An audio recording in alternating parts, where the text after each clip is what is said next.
Alina tercinta, bersama surat ini kukirimkan padamu sepotong senja dengan angin, debu ombak, matahari terbenam, dan cahaya kemasan. Apakah kamu menerimanya dalam keadaan lengkap? Seperti senja di setiap pantai, tentu ada juga burung-burung, pasir yang basah, siriwet batu karang, dan barangkali juga perahu lewat di kejauhan. Maaf, aku tidak sempat menelitinya satu-satu. Mestinya ada juga loh kan, batu yang berwarna-warni, dan biah cahaya cemerlang yang berkecap pada buih, yang bagaikan impian. Selalu saja membuat aku menegakkan segala hal yang paling mungkin kulakukan.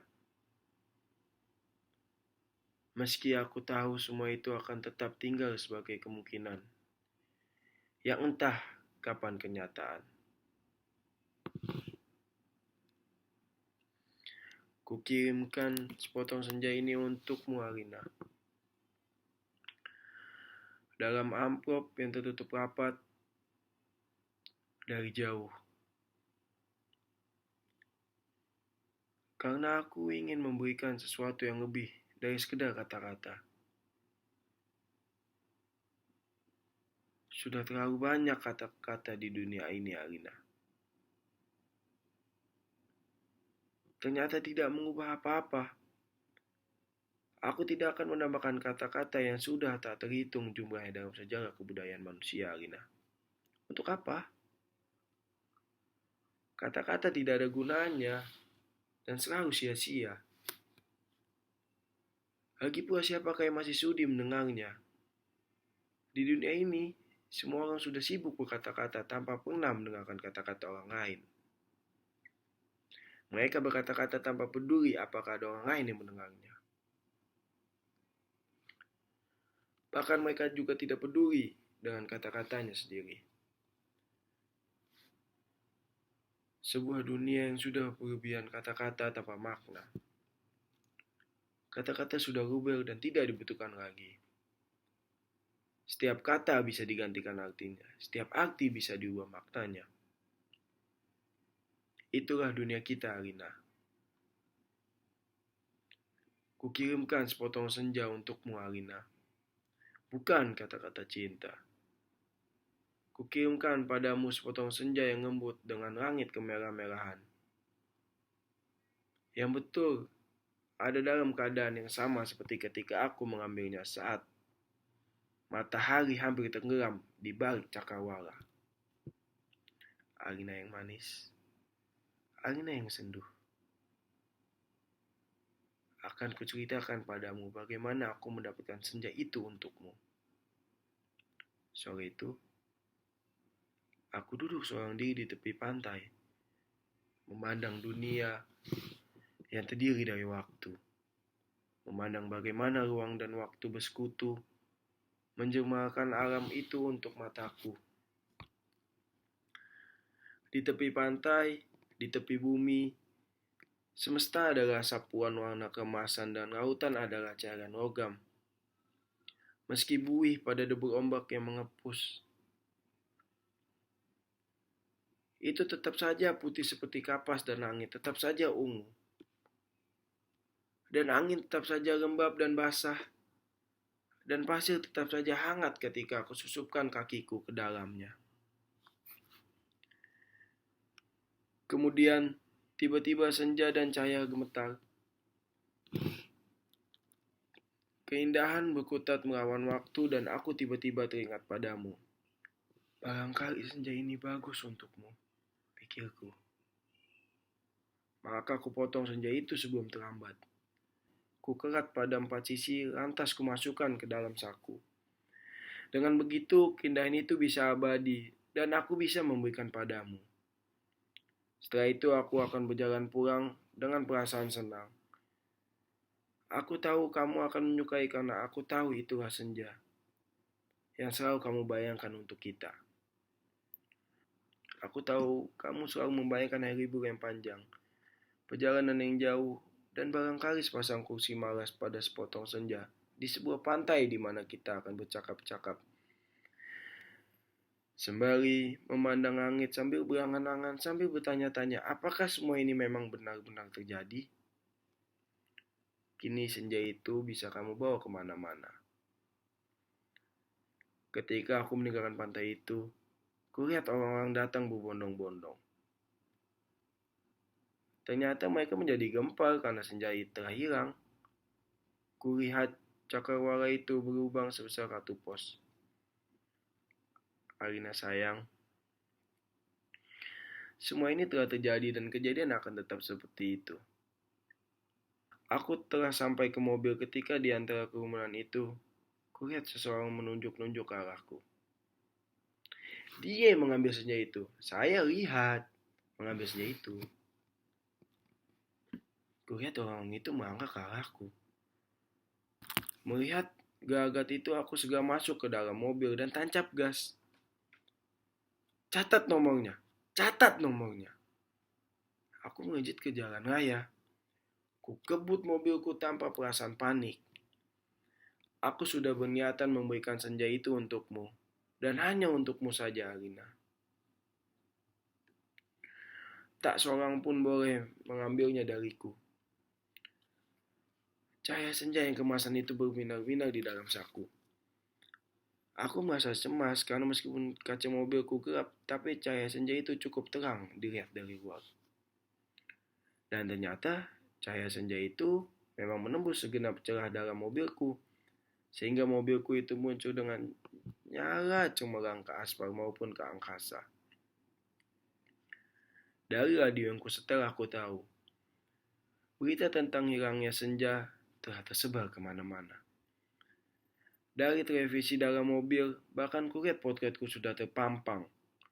Aduh, baru yang satu senja saja sudah panik ya seperti itu. Apa tidak bisa menunggu sampai besok? Bagaimana kalau setiap orang mengambil senja untuk pacarnya masing-masing? Barangkali memang sudah waktunya dibuat senja tiruan yang bisa dijual di toko-toko. Dikemas dalam kantong plastik dan dijual di kaki lima. Sudah waktunya senja diproduksi besar-besaran supaya bisa dijual anak-anak pedagang asongan di perempatan jalan. Senja, cuma 1.003. Di jalan tol mobilku melaju masuk kota. Aku harus berhati-hati karena semua orang mencariku. Sirine mobil polisi meraung di mana-mana. Cahaya kota yang tetap gemilang tanpa senja membuat cahaya kemasan dari dalam mobilku tidak terlalu ketara. Lagi pula di kota, tidak semua orang peduli apakah senja hilang atau tidak. Di kota, kehidupan berjalan tanpa waktu. Tidak peduli pagi, siang, sore, atau malam. Jadi, tidak pernah penting senja itu ada atau hilang. Senja cuma penting untuk turis yang suka memotret matahari terbenam. Boleh jadi hanya demi alasan itu senja ku bawa dicari-cari polisi. Sirine polisi mendekat dari belakang. Dengan pengeras suara, polisi itu memberi peringatan. Pengemudi mobil Porsche abu-abu metalik nomor SG 19658A harap berhenti. Ini polisi. Anda ditahan karena dituduh telah membawa senja. Meski tak ada peraturan yang melarangnya, tapi berdasarkan... Aku tidak sudi mendengarnya lebih lama lagi. Jadi ku ribas dia sampai terpental keluar pagar di tepi jalan. Ku tancap gas dan menyalip-nyalip dengan lincah di jalanan. Dalam waktu singkat, kota sudah penuh dengan raungan sirene polisi. Terjadi kejar-kejaran yang seru, tapi aku lebih tahu seluk-beluk kota. Jalanan dengan cahaya yang bermain warna, gang-gang gelap yang tak pernah tercatat dalam buku alamat. Lorong-lorong rahasia yang hanya diperuntukkan bagi orang-orang di bawah tanah. Satu mobil terlempar di jalan layang. Satu mobil lainnya tersesat di sebuah kampung. Satu mobil lagi terguling-guling menabrak truk dan meledak lantas terbakar. Masih ada 2 polisi bersepeda motor mengejarku. Ini soal kecil. Mereka tak pernah bisa mendahuiku. Dan setelah kejar-kejaran beberapa lama, mereka kehabisan bensin. Dan pengendaranya cuma bisa memaki-maki. Kulihat senja dalam saku bajuku masih utuh. Angin berdesir. Langit semburat ungu. Debur ombak mengepas ke pantai. Hanya padamu lah senja ini kuserahkan Alina. Tapi Alina, polisi ternyata tidak sekonyol yang kusangka. Di segenap sudut kota mereka telah siap siaga. Bahkan aku tak bisa memberi makanan untuk mengisi perutku. Bahkan di langit tanpa senja helikopter mereka menyorot lampu ke setiap celah gedung bertingkat. Aku tersudut dan akhirnya nyaris tertangkap. Kalau saja tidak ada gorong-gorong yang terbuka. Mobilku sudah kutinggalkan ketika memasuki daerah kumuh itu.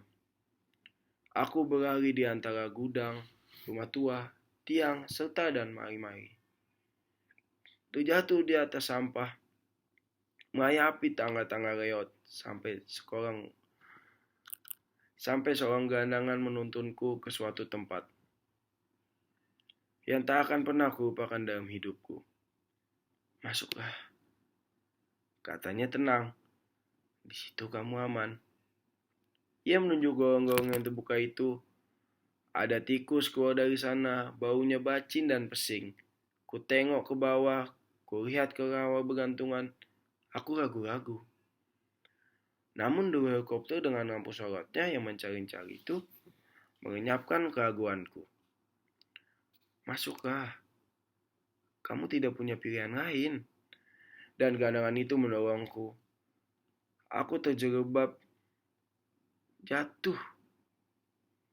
Bau busuknya bukan main. Gorong-gorong itu segera tertutup dan kudengar gelandangan itu merebahkan diri di atasnya. Lampu sorot helikopter menembus celah gorong-gorong, tapi tak cukup untuk melihatku. Kuraba senja dalam kantongku, cahayanya yang merah kemasan-masan, membuat aku bisa melihat dalam kegelapan. Aku melangkah dalam gorong-gorong yang rupanya cukup tinggi juga. Kusibakan ke rawa bergantungan yang entah mati entah hidup. Kulihat cahaya putih di ujung gorong-gorong. Air busuk mengalir setinggi lutut, namun makin ke dalam makin surut.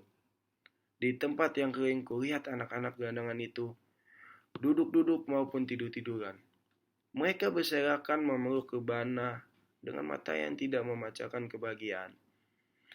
Aku berjalan terus melangkah. Mereka mencoba bertahan. Betapapun ini lebih baik daripada aku harus menyalakan senja Alina. Di ujung gorong-gorong, di tempat cahaya itu, ada tangga menurun ke bawah. Kuikuti tangga itu. Cahaya semakin terang dan semakin menderang. Astaga. Kamu boleh tidak percaya, Alina. Tapi kamu akan terus membacanya. Tangga itu menuju ke mulut sebuah gua. Dan tahukah kamu ketika aku keluar dari gua itu, aku ada di mana? Di tempat yang persis sama dengan tempat di mana aku mengambil senja itu untukmu, Alina. Sebuah pantai dengan senja yang bagus, ombak, angin, dan kepak burung. Tak lupa cahaya kemasan dan bias ungu pada mega-mega yang berarak bagaikan aliran mimpi. Cuma saja tidak ada lubang sebesar kartu pos. Jadi meskipun persis sama, tapi pasti bukan tempat yang sama. Tempatnya saja di dalam gorong-gorong. Aku berjalan ke tepi pantai, tenggelam dalam guyuran alam yang perawan. Nyiur tentu saja, matahari dan dasar lautan yang bening dengan indah, ombak yang berdesis-desis. tak ada cottage, tak ada barbecue, tak ada marina. Semua itu emang tidak perlu. Senja yang bergetar melawan takdir membiaskan cahaya kemasan ke tepi pantai. Aku sering malu sendiri melihat semua itu, Alina. Apakah semua itu mungkin diterjemahkan dalam bahasa? Sambil duduk di tepi pantai, aku berpikir-pikir. Untuk apakah semua ini? Kau tidak ada yang menyaksikannya. Setelah berjalan ke sana kemari, aku tahu kau dunia dalam gorong-gorong itu kosong melompong. Tak ada manusia, tak ada tikus, apalagi dinosaurus. Hanya burung yang berkepak, tapi ia sepertinya bukan burung yang bertelur dan membuat sarang. Ia hanya burung yang dihadirkan sebagai ilustrasi senja. Ia hanya berkepak dan berkepak terus di sana. Aku tak habis pikir, Alina. Alam seperti ini dibuat untuk apa? Untuk apa senja yang bisa membuat seorang kepingin jatuh cinta itu? Jika tak ada seekor dinosaurus pun menikmatinya. Sementara di atas sana orang ribut keringan senja. Jadi begitulah, Alina. Ku ambil juga senja itu. Ku kerat dengan pisau Swiss yang selalu kubawa. Pada 4 sisinya sehingga pada cakrawala itu terbentuk lubang sebesar kartu pos dengan 2 senja di saku kiri dan di saku kanan. Aku melangkah pulang. Bumi berhenti beredar di belakangku. Menjadi kegelapan yang basah dan bacin. Aku mendaki tangga kembali menuju gorong-gorong bumiku yang terkasih. Sampai di atas, setelah melewati kerawan bergantungan, anak-anak gelandangan berkelaparan, dan air setinggi lutut, kulihat polisi-polisi berhelikopter sudah pergi. Gelandangan di monolongku sedang tiduran di bawah tiang listrik sambil meniup saksofon. Aku berjalan mencari mobilku, masih terparkir dengan baik di supermarket. Tampaknya bahkan baru saja dicuci sambil mengunyah pizza, segera aku kebut mobilku menuju ke pantai. Dengan 2 senja di saku kiri dan kanan, lengkap dengan matahari, laut, pantai, dan cahaya kemasannya masing-masing.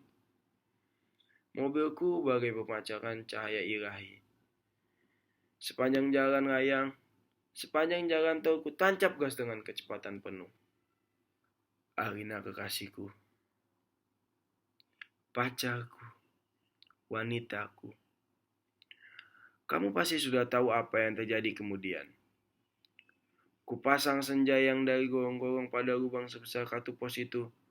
Dan ternyata pas, lantas kukirimkan senja yang asli. Ini untukmu lewat pos. Aku ingin kamu menopelkan apa yang kulihat pertama kali. Senja dalam arti yang sebenarnya. Bukan semacam senja yang ada di gorong-gorong itu. Kini, gorong-gorong itu betul-betul menjadi gelap, Alina. Pada masa yang akan datang, orang-orang tua akan bercerita pada cucunya tentang kenapa gorong-gorong menjadi gelap. Mereka akan berkisah bahwa sebenarnya ada alam lain di bawah gorong-gorong dengan matahari dan rembulan sendiri. Namun, semua itu tiada lagi. Karena seseorang telah mengambil senja untuk menggantikan senja lain di atas bumi. Orang tua itu juga akan bercerita bahwa senja di atas bumi yang asli telah dipotong dan diberikan oleh seorang kepada pacarnya. Alina yang manis, paling manis, dan akan selalu manis. Terimalah sepotong senja itu, hanya untukmu dari seseorang yang ingin membahagiakanmu. Awas, hati-hati dengan lautan matahari itu. Salah-salah cahayanya membakar langit. Dan kalau tumpah airnya bisa membanjir permukaan bumi. Dengan ini, kukirimkan pula kerinduanku padamu. Dengan cium, peluk, dan bisikan terhangat. Dari sebuah tempat yang paling sunyi di dunia. Karya Seno Gumi Aji Dharma, Karangborong, Jakarta 1991.